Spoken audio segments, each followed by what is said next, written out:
Hey everyone, so this is just a super quick video tutorial in which we are looking at the differences, pros and cons, and properties of groups, buses and VCAs. So I want to keep this as quick as possible.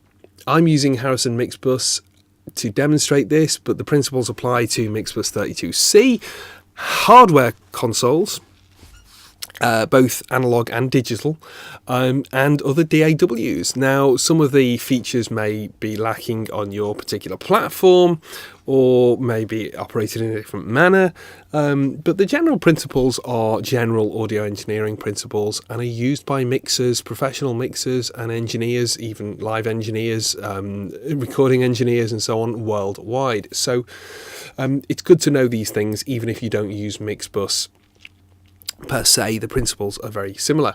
So let's have a look at groups. Groups are effectively groups of tracks in in Mixbus, at least.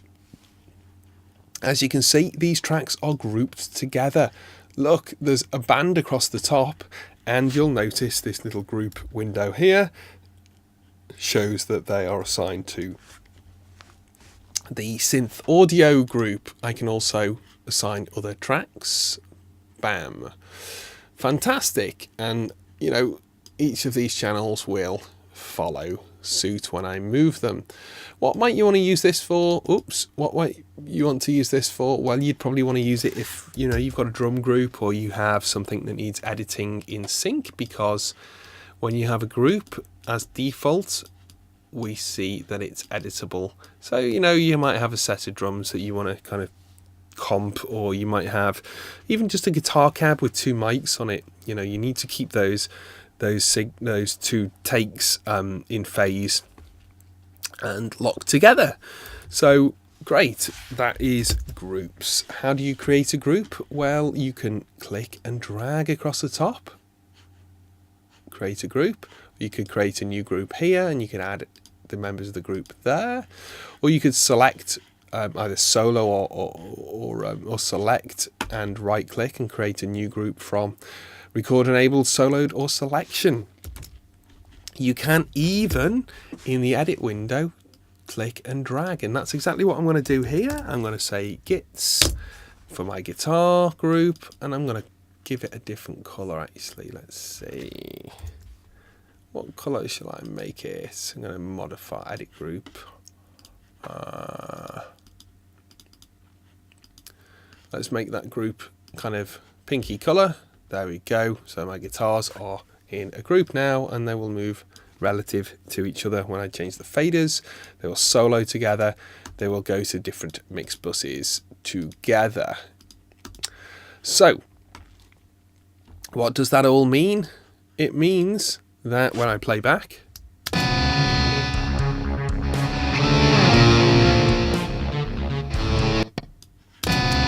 my guitars all run nicely in, you know, relatively the same volumes. So my mix is preserved of those tracks at the sort of relative levels that I've set. Great for using it on drum kits or backing vocals or something like that. Now let's think about buses. To create a bus, a utility bus, like most other DAWs have, we just press Command Shift N, and I can say audio buses, add one audio bus, and I'm going to create a stereo audio bus, and I'm going to call it Git Bus. Bam, lovely. So we're creating this next bus here. I am going to turn off the guitars going to the master fader and send them out instead to let's find the routing grid, get bus in, and use the routing grid, get bus in. So I've got one guitar going into the left speaker, and the left channel of this stereo bus, one going into the right channel. And you'll see when I press play,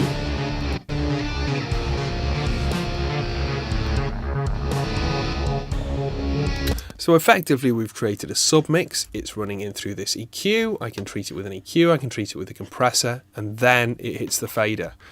So that is a utility bus. Now at the moment in Mixbus these are not automatically latency compensated. Just bear that in mind.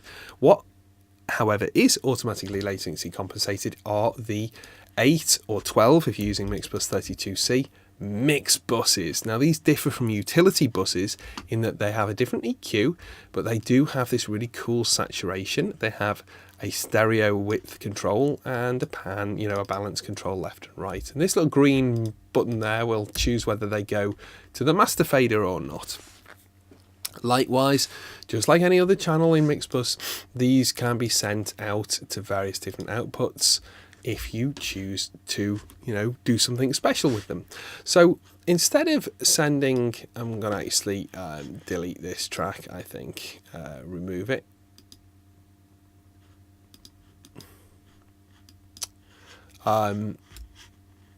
Instead of sending, let's just hide it actually. Instead of sending these guitars to that utility bus that we just created, I'm just going to send them to this mix bus that I've called Guitars Mix Bus. And it's exactly the same principle. Whoops, there we go. Exactly the same principle. Instead of going to the master, they go to this mix bus. Cool thing about mix buses is you can click spill and that will show everything that is going to that mix bus. Now, these are not the only auxiliary sends that you can create in Harrison Mixbus, but they are used generally when I mix as delay and reverb sends, sort of my auxiliary sends like I would have on a desk. So I've got, say I'll use 3, I'll have 2 reverbs and a delay send, and then the others I'll use for, maybe a drum group or maybe shells, metal, bass, guitars, vocals bus, mix bus, and we can change the volumes and treat a group of tracks together. If you're into parallel compression, you might start figuring out that you can actually also send them to multiple output buses, and you could, if you had drums or whatever, you could compress really heavily this mix bus while still sending the uncompressed drums to the master bus. So there's lots of different things you can do. Very cool, very flexible. It looks like a traditional analog console, but it's kind of way more than that.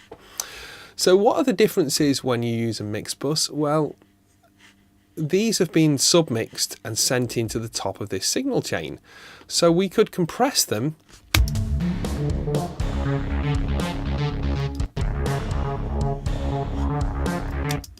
we could send them to the mix bus, the correct mix bus, and then we could compress them.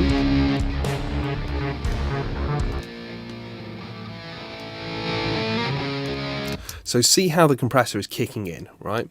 So the difference when I fade this fader down, it won't change the amount of compression, it won't change the sonic characteristics, it'll just reduce the volume. Listen.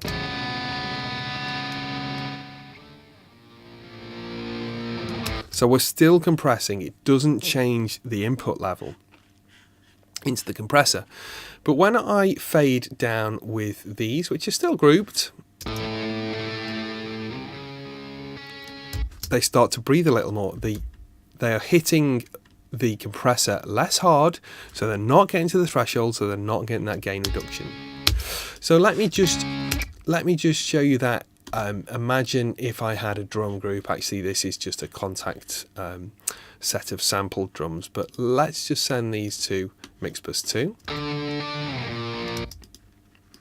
and just solo that.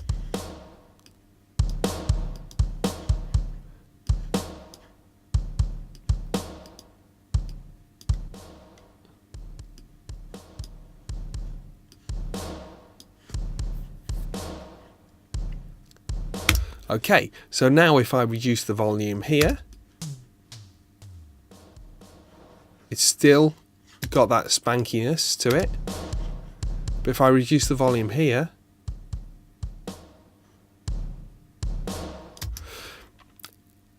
it's not driving the compressor as hard. So that is basically why you might want to use mix buses, and of course we can use that saturation, or utility buses, so you can process a group, you can process a set of tracks before they go on towards your final master fader mix. Whereas with a group, we're just changing the volumes. So, okay, what happens if I delete out this group now and we talk about VCAs, voltage controlled amplifiers? Well, in the early days of mix automation, VCAs were used. They were voltage controlled amplifiers, surprisingly, and they were used to kind of replicate a fader position on a mixing desk. And we'll do another video about this in depth, how VCAs work and why they're different. But effectively, we are saying let's amplify this signal to a particular volume. Now, VCAs in this context are actually used almost to scale, so they effectively they scale the fader position. So one way to use VCAs, I guess, here is we can create a new group with a master fader from selection. I'm going to call this git VCA. You can actually just create VCAs sort of dry and use them as you wish, assign them as you wish. You assign them by using this VCA area at the top here. So you'll see this one says VCA, it's not assigned anywhere. So what happens when I move this VCA? Well, hey, those faders move, whether they are grouped or not. They don't have to be, the group doesn't have to be active. And I can move the faders individually and then still trim that. Now, what's cool about this is I can, if I go back to the start, I can write some automation here. Great, I'm going right up to the top, right down to the bottom, brilliant. I go back, I look at this automation again, put it in play mode, great. So what I'm going to do now is change this VCA position, the VCA fader, and look, it's scaling the automation that is there while still moving the other faders. Now, we may have talked briefly earlier about the fact that groups in Mixbus are non-hierarchical. You can't have multiple groups assigned to a single track, but what you can do is a channel or track. What you can do is you can assign more VCAs. So you could have, let me just create another VCA, just a random VCA. You can assign 2 VCAs to one channel or one track here. So this means this VCA 3 is controlling guitar 2 and this VCA is controlling both guitars. So, we can do all sorts of complex automation. That's actually on playback, which is why I can't drag it. There we go. You could perhaps have a VCA just for drums, one for the whole rhythm section, one for the whole band, and one for all the music, including vocals. So you can really start using VCAs as a sort of an overall controller, or you could use them maybe just to do your vocal rides. So instead of, you get your vocal position set up here, and then maybe you kind of do a bit of VCA movement here.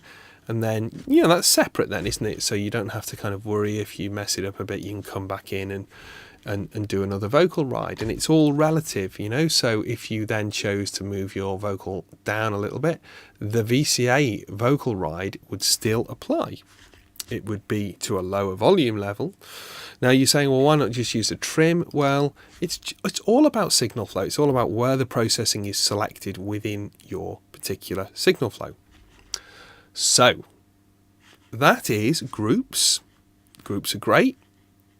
You can do all sorts of clever stuff with groups.